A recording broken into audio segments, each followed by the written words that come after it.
right? We are waiting for the senator to arrive any minute at this press conference, and this is going to be the first opportunity that we have to press him back here in the United States about what exactly transpired over the course of his trip in El Salvador, and specifically what transpired in that meeting with Abrego Garcia, how it came together after he was denied a visit to CCOT earlier in the day, that maximum security facility where we thought that Abrego Garcia was being held. Now, obviously, there's still a lot of questions about what exactly transpired so that he could meet with him, what he thought of the circumstances surrounding that meeting, whether or not he has any hope that things are going to change to bring Abrego Garcia home, given the fact that the White House has repeatedly made clear that he is not going to be returned to the United States. So there's still a huge amount of questions out there, and we are waiting to see what exactly Van Hollen says when he arrives at this press conference, and we expect that in mere moments.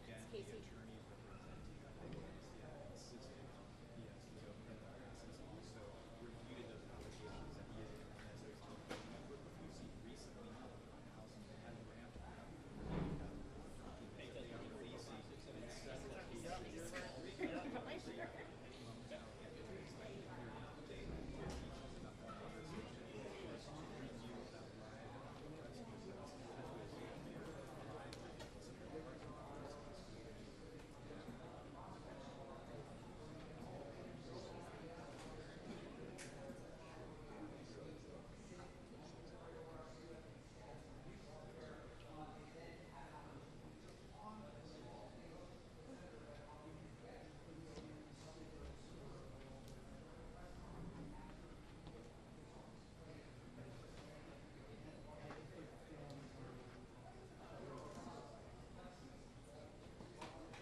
Sí se puede. ¿Se puede? Sí se puede.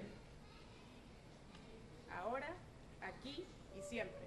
Ahora, Aquí y siempre. ahora, aquí y siempre. Sí se puede. Sí se puede. Sí se puede. Sí se puede. Sí se puede. Sí se puede.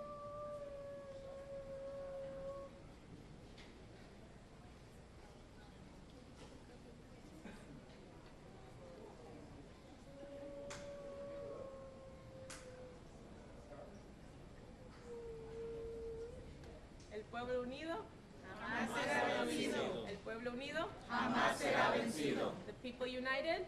Will never be defeated. The people united. Will never be divided. El pueblo unido. Jamás será vencido. El pueblo unido. Jamás será vencido. ¿Se puede? Sí se puede. ¿Se puede? Sí se puede. ¿Se puede? Sí se puede.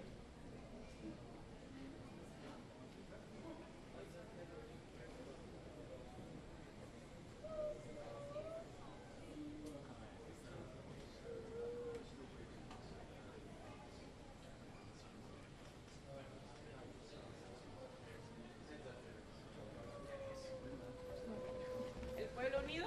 Jamás será vencido. El pueblo unido. Jamás será vencido. ¿Sí se puede? Sí se puede. ¿Sí se puede? Sí se puede. The people united. Never be divided.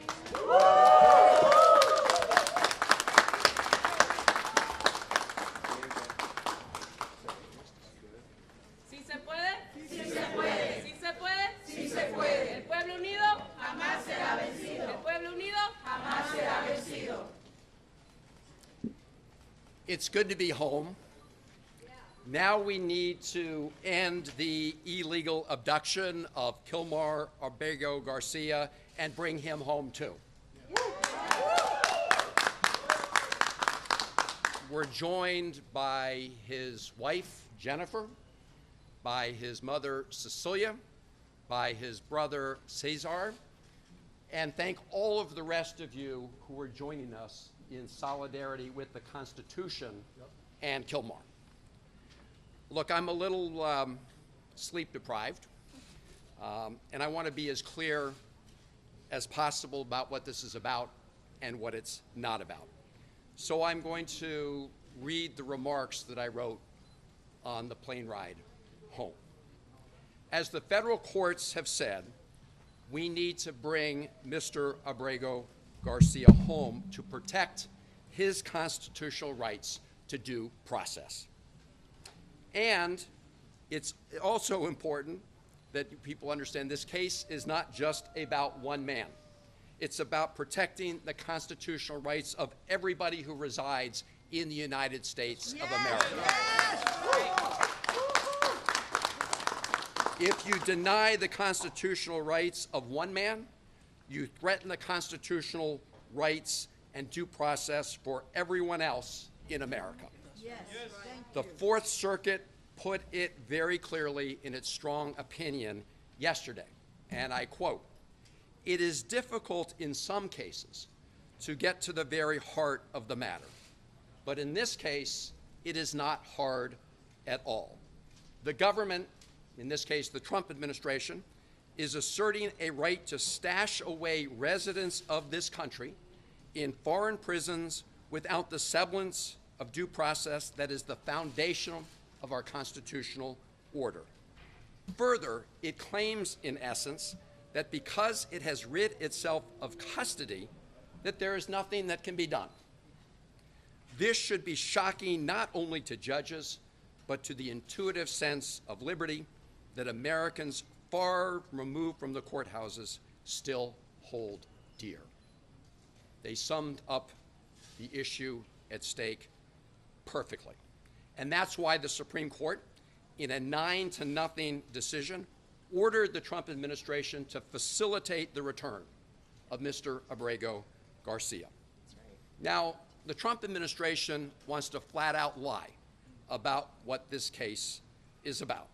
They want to change the subject. They want to make it about something else. And they are flouting the orders from the Federal District Court, the Fourth Circuit Court, and the Supreme Court to facilitate his return. That's why I traveled to El Salvador, leaving here on Wednesday. And I want to express my gratitude to members of my family and members of my staff who agree that we all must be prepared to take risks because of the current risk to our Constitution itself. In addition to having a variety of discussions on bilateral issues between the United States and El Salvador, I had two main goals. One was to urge the government of El Salvador not to be complicit in the illegal abduction and detention of Mr. Abrego Garcia and to release him. I made that request directly to the Vice President of El Salvador. The President was out of country at the time, and I've previously reported on that conversation. My principal mission was to meet with Kilmar Abrego Garcia. I told his wife Jennifer and his family that I would do everything in my power to make that happen. And last night, at about 6:40 p.m. El Salvador time, 8:45 p.m. here on the East Coast, I called Jennifer to tell her that I had met with Kilmar. And I told her what he said to me, which was first and foremost that he missed her and his family. And as he said that, you could see a tear go down his cheek.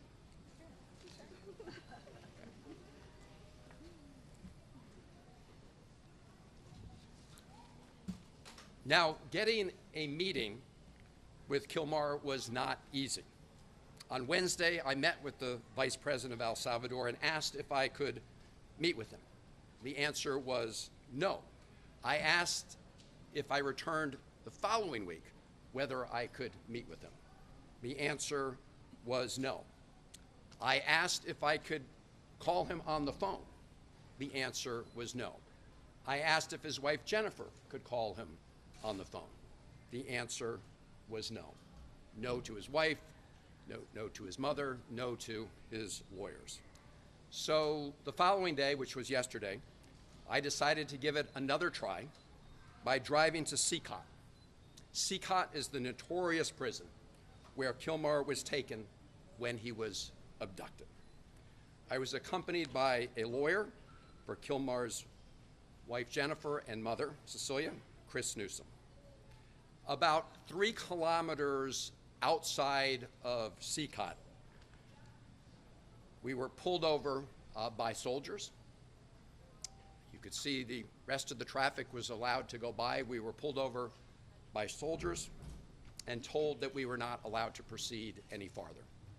When I asked why, I was told that they had orders not to allow us to go any further. When I asked them if they knew anything about the condition of Mr. Abrego Garcia, they said no.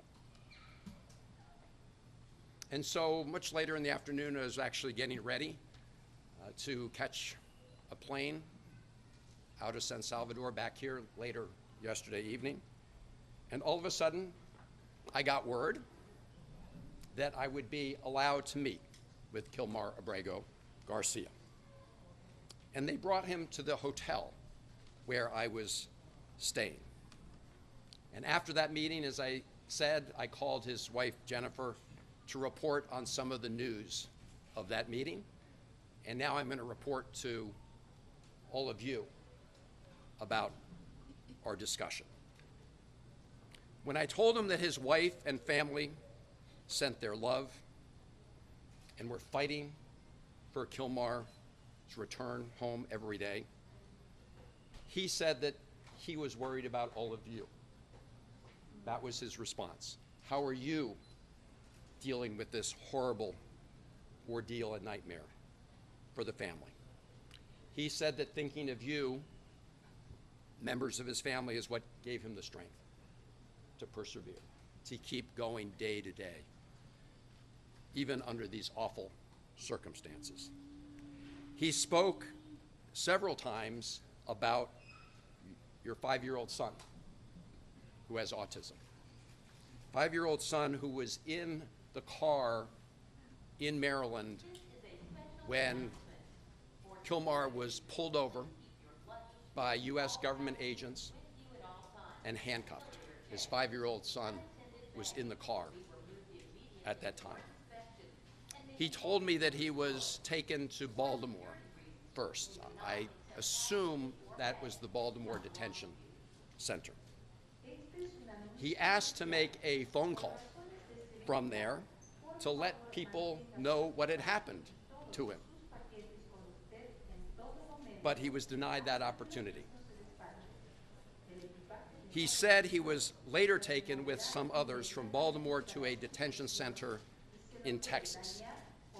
And some point thereafter, I don't know whether it was a period of hours or days, he was handcuffed, shackled, and put on a plane along with some others where they couldn't see out of the windows. There was no way to see where they were going in the plane.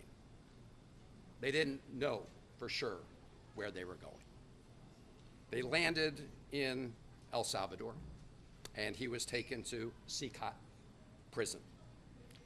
He was placed in a cell with, if I recall correctly, and don't hold me to it, of about 25 other prisoners at Suffolk.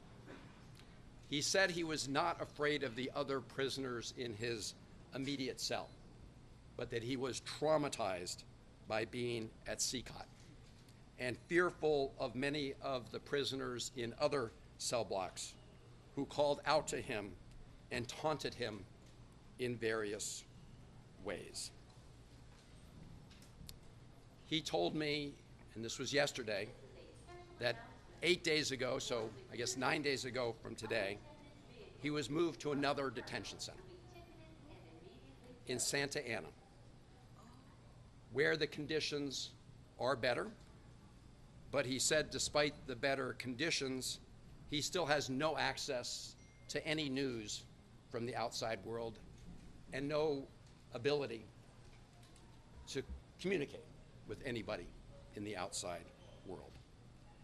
His conversation with me was the first communication he'd had with anybody outside of prison since he was abducted.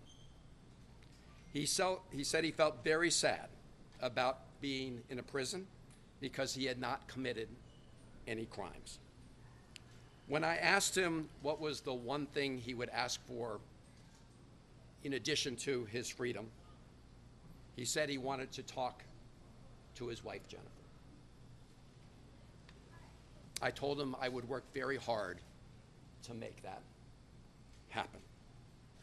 I told him that in addition to his family, that all of you who are here today were fighting to bring him home. I told him that his brothers and sisters in his union, the sheet metal workers union, were fighting to bring him home.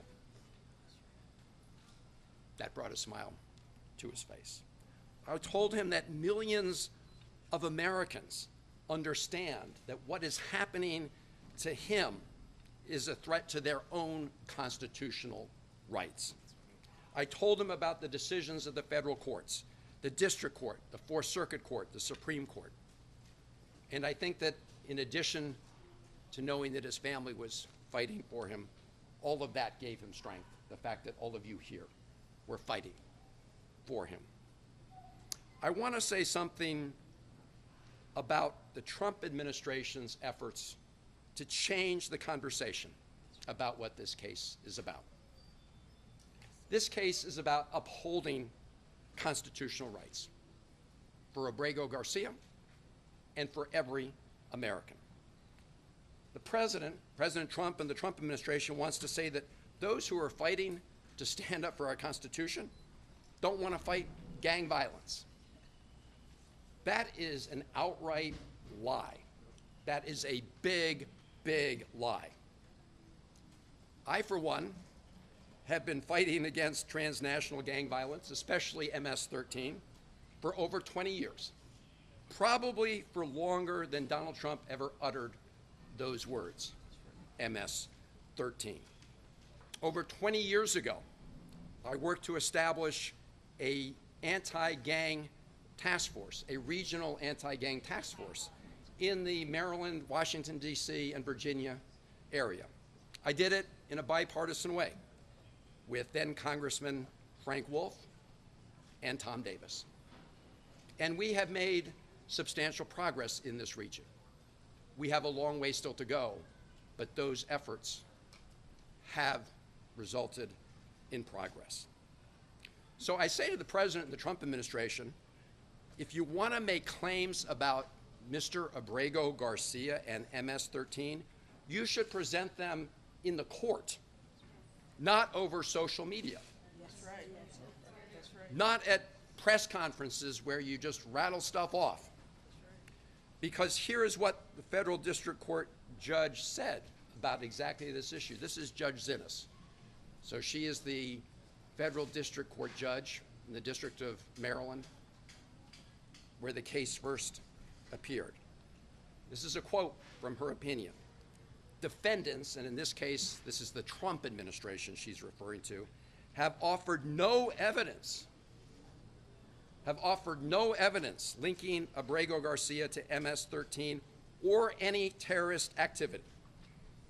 And vague allegations of gang association alone do not supersede the express protections offered under the INA, unquote. She emphasized this point, and I'm quoting, "No evidence before the court connects Abrego Garcia to MS-13 or any other criminal organization," unquote. In other words, put up in court or shut up.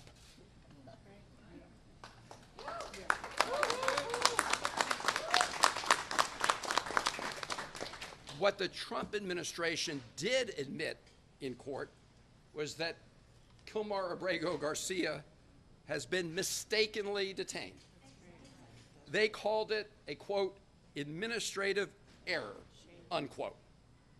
An administrative error that has resulted in him being abducted off the streets of Maryland and put into prison in El Salvador, that has deprived him of his personal freedom and liberty.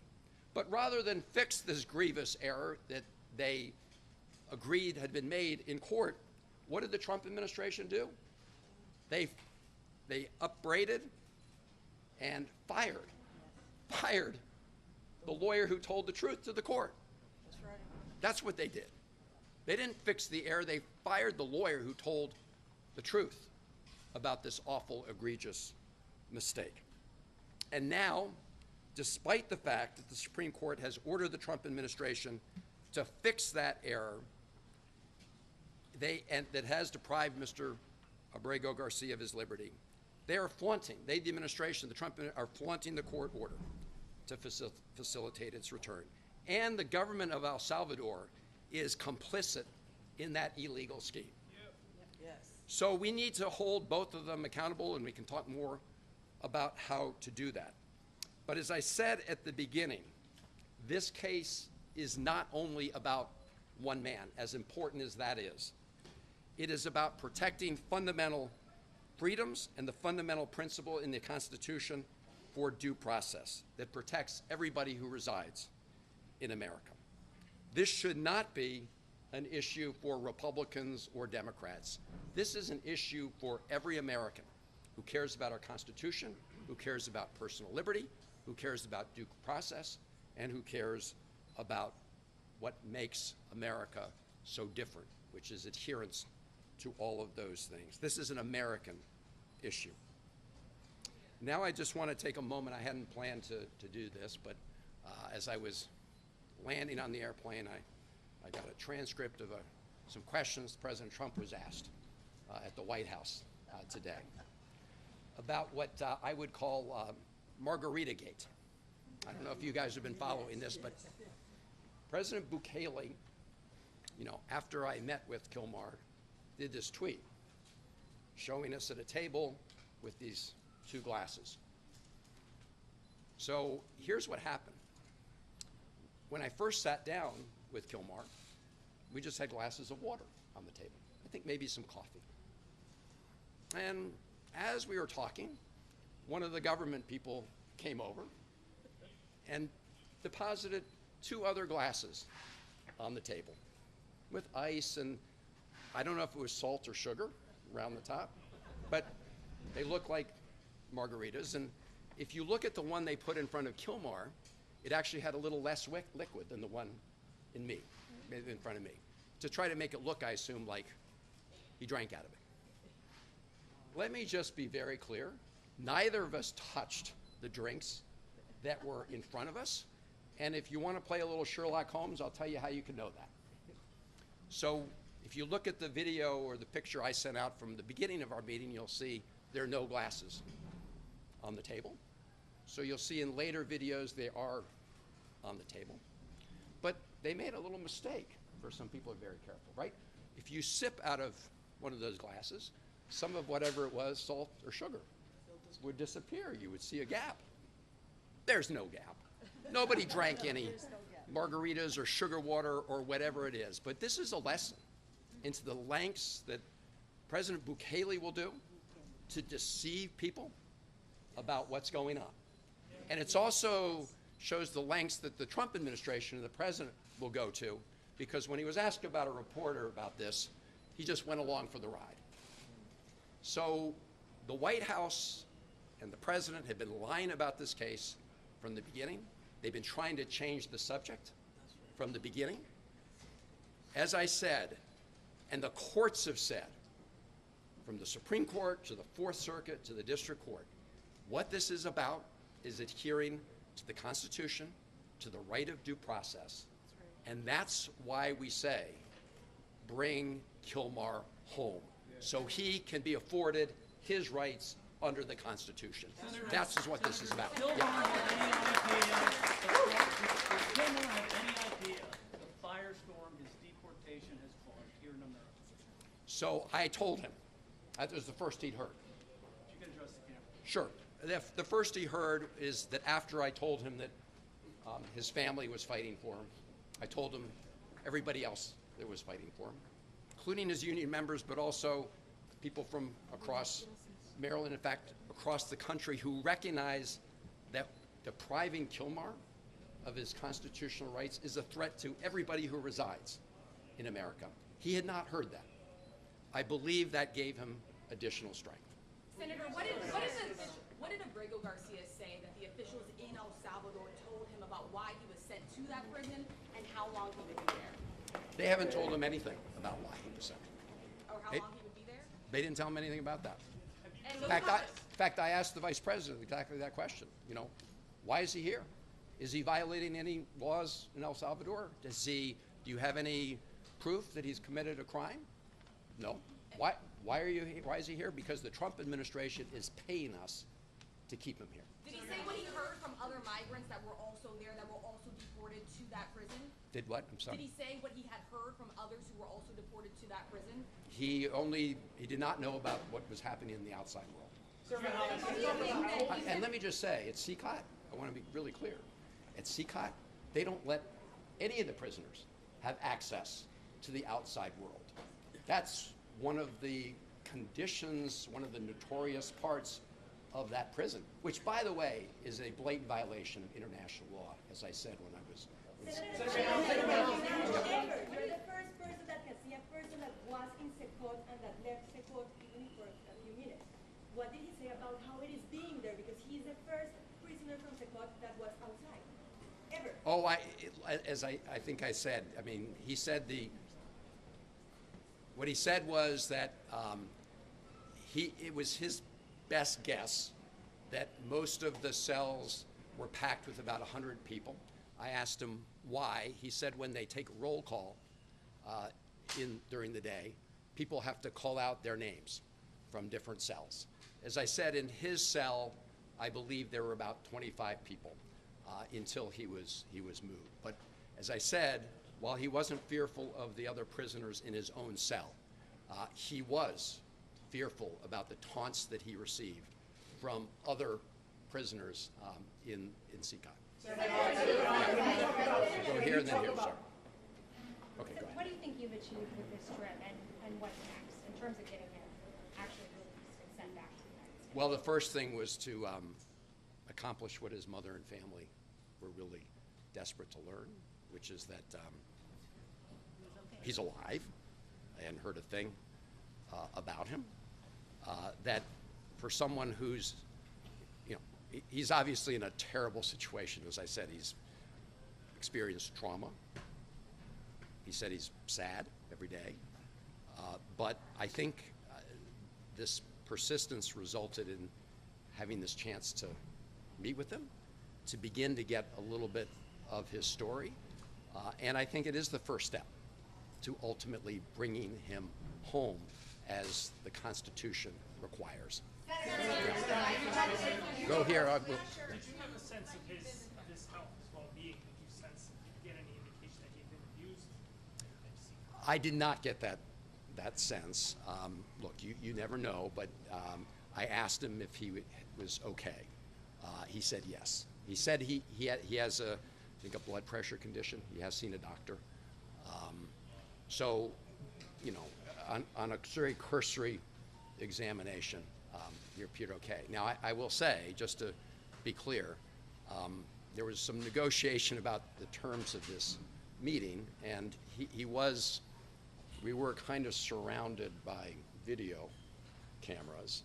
So I do want to say that was the setting he was in. I should also just say, I'd mentioned the fake margarita scandal.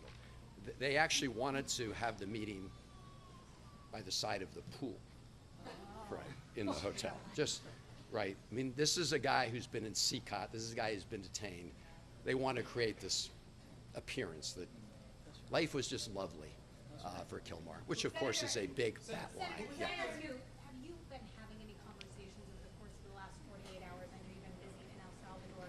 with Trump administration officials?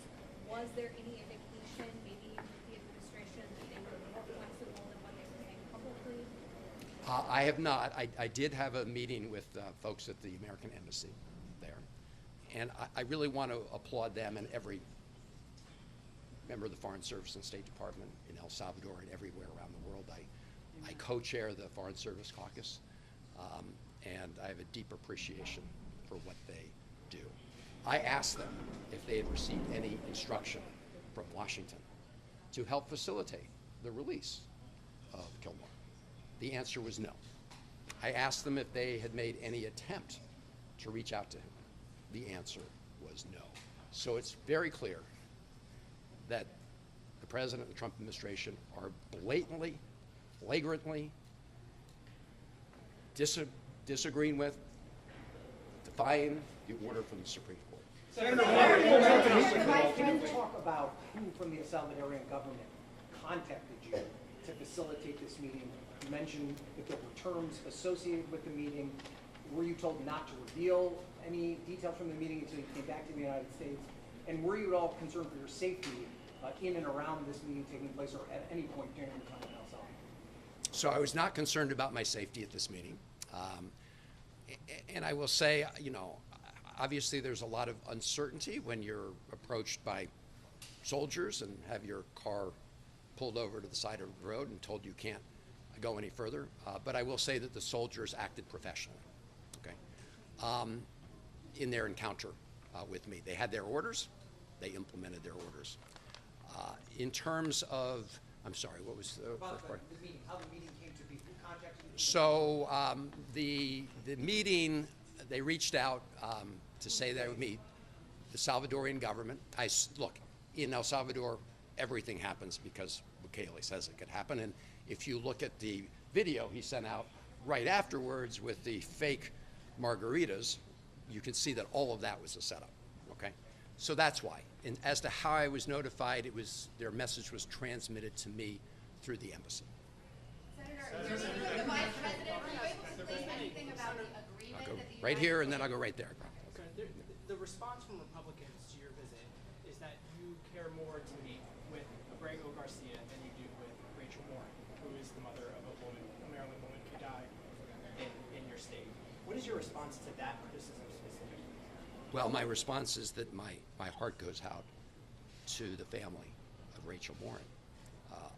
As I said at the time, my heart breaks for what happened to them. That should not happen to any family in America. And I am very glad that a court of law convicted her killer and is going to punish her killer in a court of law. The reason we have courts of law are to punish the guilty, but also to make sure that those who have not committed crimes are not found guilty and arbitrarily detained. In other words, everybody has due process. So the effort by the Trump administration to try to conflate these two issues goes to the heart of what I was just talking about, their effort to change the subject. But again, to the Warren family, we have 3 children. I cannot imagine losing a child and the heartbreak that caused, and it should not happen. And my heart breaks for everybody in Maryland or America who has lost a loved one to violence, regardless of the perpetrator.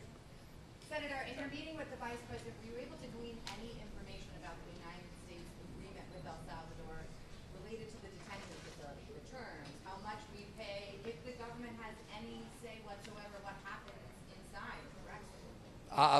So I didn't learn that directly from the Vice President, but I have learned about the commitments that have been made. So the Trump administration has promised to pay El Salvador $15 million to detain these prisoners, including the illegally abducted Kilmar.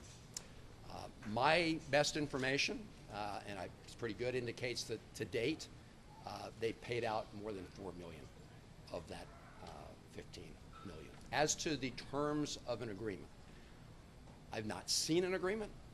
I don't know whether there is an agreement that specifically spells out the terms and conditions here.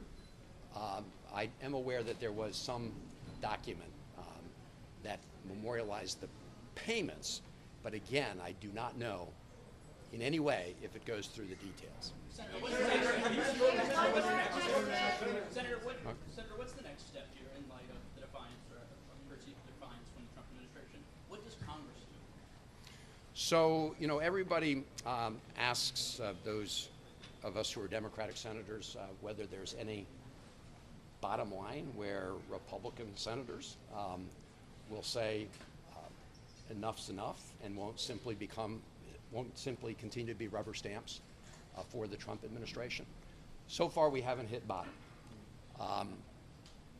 In this case, we have what I believe is an outright defiance of the Supreme Court. People still may want to hang their hat on the fact that it hasn't been completely adjudicated. As you know, the federal district court judge has ordered depositions of the administration officials. The Trump administration appealed it. That's what the Fourth Circuit decision was all about. That may well go to the Supreme Court. I don't know if the Trump administration is appealing that. So the question is there any point when the president is violating the Constitution of the United States that Republicans will stand up for the Constitution rather than just continue to do the bidding of the Trump administration? Democrats are powerless. When it comes to Congress. But let me say something on that. Not totally powerless, because appropriations need to go through the Congress. And that $15 million, you can be sure we're going to be looking for where it is, because that wasn't authorized in previous appropriations. We're operating under a continuing resolution. Now, they may try to pretend they can transfer that, but there's some indication that they were planning anyway, until now, to make that as part of their request. And you can be sure that I won't support the use of 1 penny of taxpayer dollars to keep Abrego Garcia illegally detained in El Salvador. And so as part of that process, yes, Democrats, at least in the Senate, have some sway. Now, I want to say something about the government of El Salvador. They are making a huge mistake.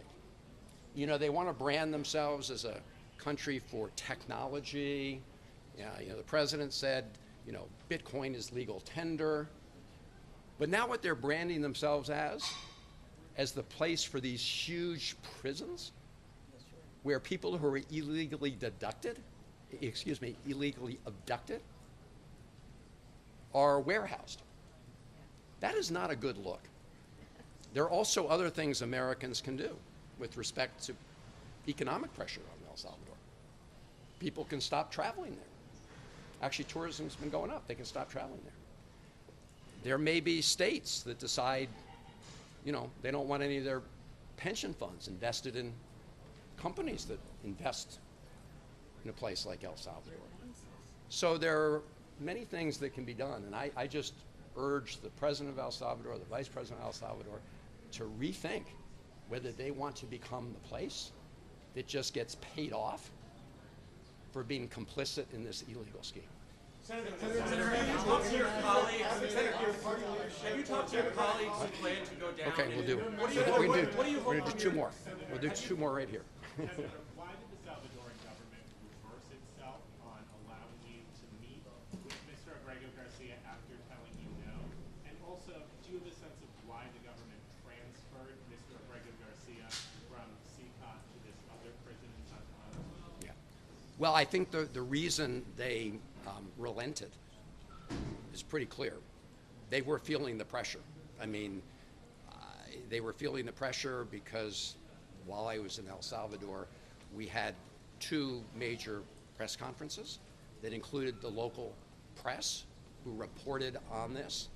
And I think that they decided that it was not a good look to continue to detain Abrego Garcia without anybody having access to him. There's no other explanation for the fact that they said no, no, no, no, no, and then prevented us from going to the prison. So that's why. I'm sorry, what was the second part of your question? The second part, why, and welcome home. Why did they transfer him from CCOT to another prison? Oh, well, I mean, number one, I will say, my main request was to meet with him. And as I said, he's no longer at CCOT. So he's at a different prison, which is pretty far outside of San Salvador. But in addition to that, I didn't even know that. I mean, so as we all thought he was at CCOT. I mean, until I met with him. That's why I tried to go to CCOT. So I think that's why they brought him. He wasn't brought him to see me. Do you think Senator, do you what think actions do you that have the in White your party House- taking to prevent White House- deportations like this? Do you think that the White House was involved at all in facilitating this meeting? Or do you think this I was do the not. administration? I do not. Do you think that I have no basis for that. Have you spoken to any of your colleagues who say that they plan to go down now that the president has seemed to shut the door, let you meet with them, but he said he's going back to detention and will not return? Have you spoken to them, and what do they hope to accomplish going forward? So I've told the Vice President of El Salvador that I may be the first senator or member of Congress to be in El Salvador, to come down to El Salvador, but I won't be the last. There are others coming. I've got to give them a call after this meeting to brief them on my trip. But this goes back to the fact that, El Salvador is making a big mistake. President El Salvador is making a big mistake in being complicit in this illegal scheme. How long did you meet for? How long did you sit? We met for over half an hour. There was no an Senator, hour. what else can your An Democratic hour. colleagues do to prevent future illegal deportations like this? You mentioned the International Covenant I on mean, Civil and last Political one, yeah. Rights. Yes. Do you think that, and El Salvador is a party to that, do you think that you're mentioning that as part of what facilitates? I think it could have been a factor because they are in blatant violation of that requirement, that international law requirement. Not only in this case, but actually in all of these cases, because I said the policy at that prison, CCOT, is to have no communication, not with your lawyer, not with your family, with nobody.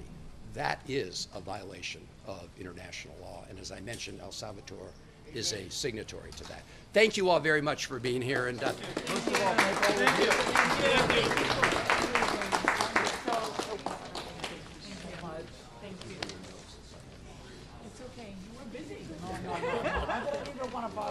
Thank you. I was born in South Africa. Yes. And I was just there in December, and we were. Get some rest. Thank you. Not about you. Thank you. Thank you. I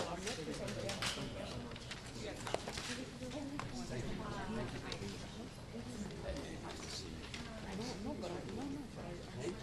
Over there, because I went over there.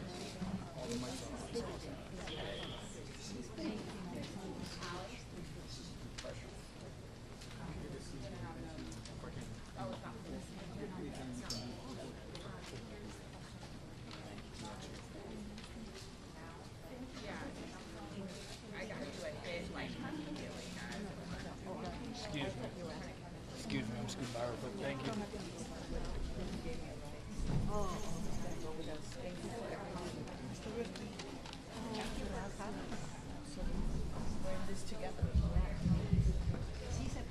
Se puede. Sí se puede. Sí se puede. Se puede.